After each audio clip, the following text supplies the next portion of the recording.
O governo admite que as contas públicas entrarão em colapso já em 2027 se nada for feito. E não está sendo feito nada. O estudo gira em torno das eleições de 2026. E Lula acha que vai se dar mal se começar a cortar gastos, por exemplo. Por enquanto, prefere seguir nessa toada. E em 2029, essa conta fica negativa. Ou seja, o governo não terá dinheiro suficiente sequer para pagar as emendas parlamentares como despesas discricionárias. É esse o cenário de verdadeiro shutdown da máquina pública. Os manifestantes protestaram contra o ministro do Supremo, Alexandre de Moraes, e contra o governo Lula. E também pediram anistia aos condenados do 8 de janeiro. No Rio de Janeiro, a manifestação começou no final da manhã. Os aliados do ex-presidente se concentraram nas ruas de Copacabana. Em todo o país, os protestos contaram com bandeiras dos Estados Unidos e cartazes com frases em inglês em apoio ao presidente Donald Trump. O Brasil está gastando mais do que ganha e agora o governo precisa congelar 31,3 bilhões de reais só para conseguir respirar. Isso não é exagero, é o início de um colapso fiscal silencioso, que já chegou para quem trabalha, quem empreende e quem investe. E hoje o meu objetivo é um só: te mostrar com dados de forma clara e que caminhos você pode seguir para proteger o seu patrimônio antes que o país te obrigue a reagir. Prazer, se você ainda não me conhece, eu sou a Dani Rolim, sou planejadora financeira e estrategista patrimonial há mais de 13 anos. E se você ainda não é inscrito nesse canal, se inscreve, já deixa o seu like e não esqueça de comentar o que você tá achando da gastança do governo.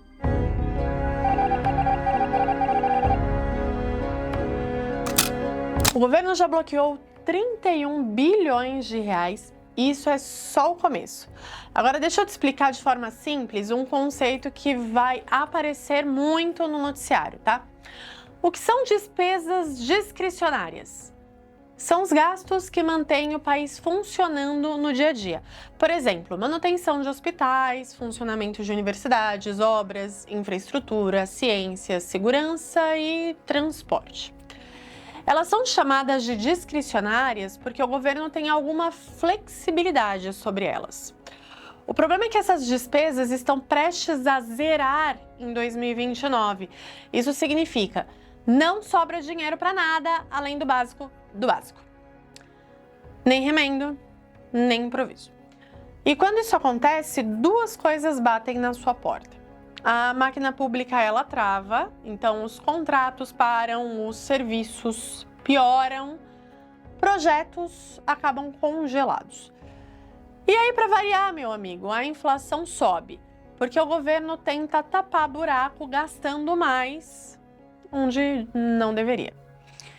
E aqui está o ponto mais importante.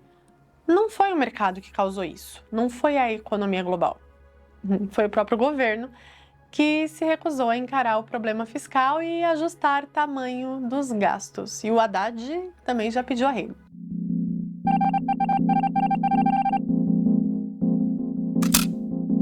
Em 2008, o Brasil virou o queridinho, a famosa marolinha. Frase do Marolinha. Poucos anos depois veio o rombo bilionário. Por quê? Porque gasto público funciona como cheque especial. No começo parece inofensivo. Depois os juros crescem mais rápido do que a sua renda. E esse é o retrato do Brasil. Quando a credibilidade fiscal ela cai, o custo sobe para todo mundo. O crédito mais caro, inflação, um câmbio instável, investidores indo embora e o risco do seu investimento também acaba subindo.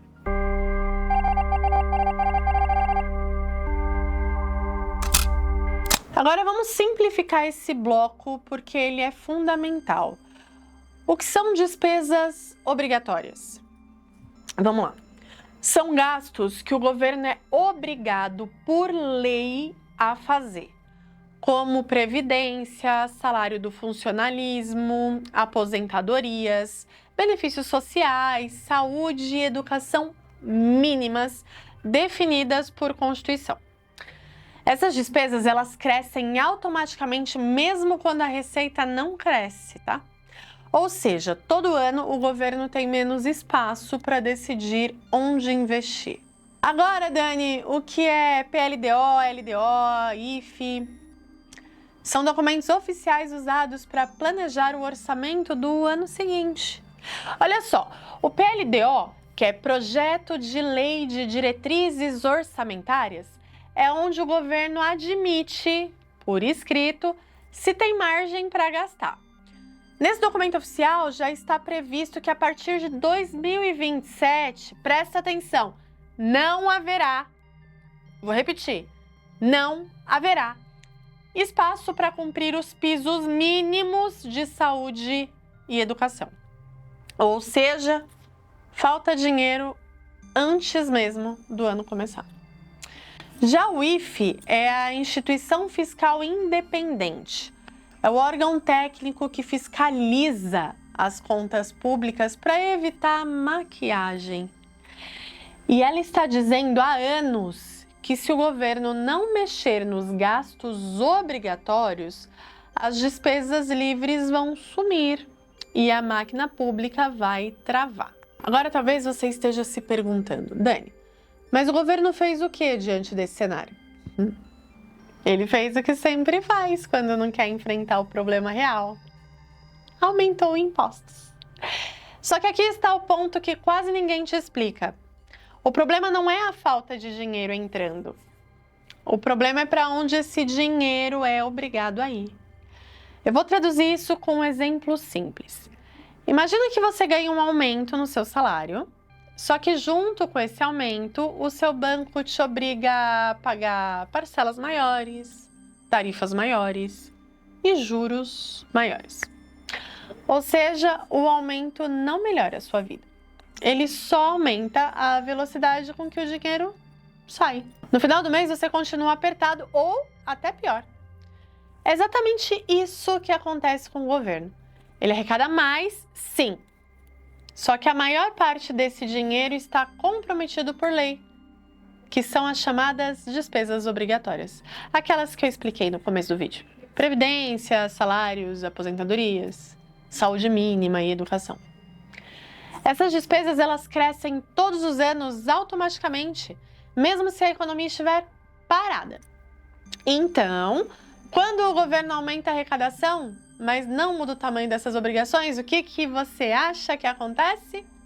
Isso aí, ele continua devendo, só que agora devendo mais caro e com menos liberdade para investir no nosso país. O que significa na vida dos brasileiros? Significa que sobra menos dinheiro para manter universidades funcionando, garantir remédios em hospitais, fazer obras, investir em segurança, incentivar inovação e tecnologia. Quem paga a conta não é o governo não, tá? É você, para variar. O serviço público piora de um lado e do outro o seu dinheiro perde o poder de compra. Entendam que quando o Estado se torna insustentável, é a sociedade que sustenta o Estado. E aí vai o alerta. Quem investe só no Brasil está exposto a um risco político, não apenas financeiro.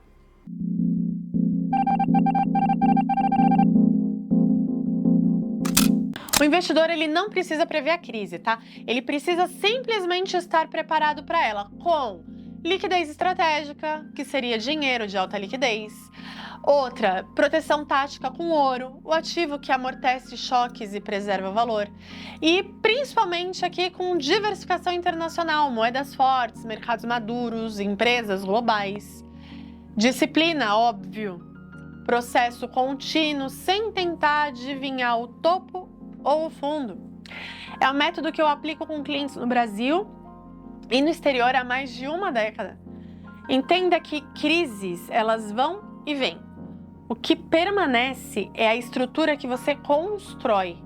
O foco, ele é simples. Proteger o que você já conquistou e garantir que o seu dinheiro continue trabalhando para você, mesmo quando o governo não souber administrar o que cobra. Riqueza à prova de governos, à prova de crises. Ele nasce da coragem de tirar o seu dinheiro do alcance de um país que muda as regras no meio do jogo e de políticos que nunca souberam administrar o que cobram. Se fizer sentido para você, eu posso te ajudar a desenhar uma blindagem patrimonial completa do seu tamanho, do seu jeito e no seu ritmo. O link para falar comigo está na descrição e vai ser um prazer te atender. Agora, mais uma vez, comenta aqui embaixo. Você acha que o governo vai conseguir resolver o problema fiscal? Até a próxima!